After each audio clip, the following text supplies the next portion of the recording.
Okay. येणाऱ्या 5 दिवसांचा अंदाज जर बघितला तर मुंबईसाठी आज, उद्या आणि 29 तारखेला जोरदार पावसाची शक्यता तुरळक ठिकाणी आहे आणि हलक्या ते मध्यम स्वरूपाचा पाऊस जनरली होण्याची शक्यता मुंबईसाठी आहे. त्याचबरोबर पुण्यासाठी हलक्या ते मध्यम स्वरूपाचाच पाऊस येणारे 5 दिवस होण्याची शक्यता आहे आणि कोकण किनारपट्टी आणि घाटमाथे जर बघाल तर तिथे येलो अलर्ट दिला गेलेला आहे. म्हणजेच तुरळक ठिकाणी मुसळधार पावसाची शक्यता घाटमाथे आणि किनारपट्टीवर आहे आणि इतर जो उर्वरित महाराष्ट्र आहे त्या ठिकाणी ते मध्यम स्वरूपाचाच पाऊस पडण्याची शक्यता आहे, परंतु काही ठिकाणी मेघगर्जनेसहची शक्यता आहे.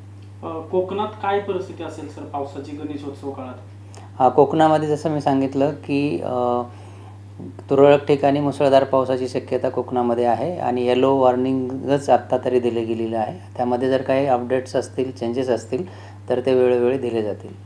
सर, पुण्याचं घाटमाथा असेल किंवा कोल्हापूरचा घाटमाथा असेल किंवा महाराष्ट्रातील घाटमाथ्यावर काय परिस्थिती असणार आहे पावसाची?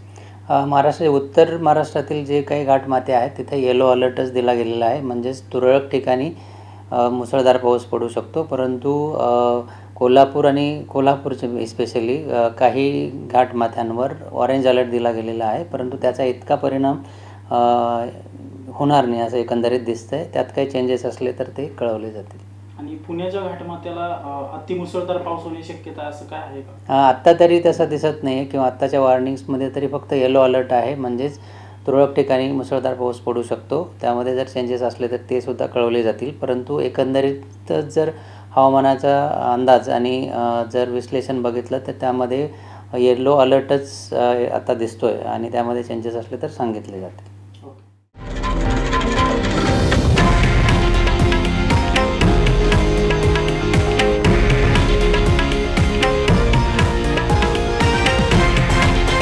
हे आहे देशातील नंबर 1 न्यूज नेटवर्क आणि आपण पाहत आहात TV9 मराठी, एकमेव.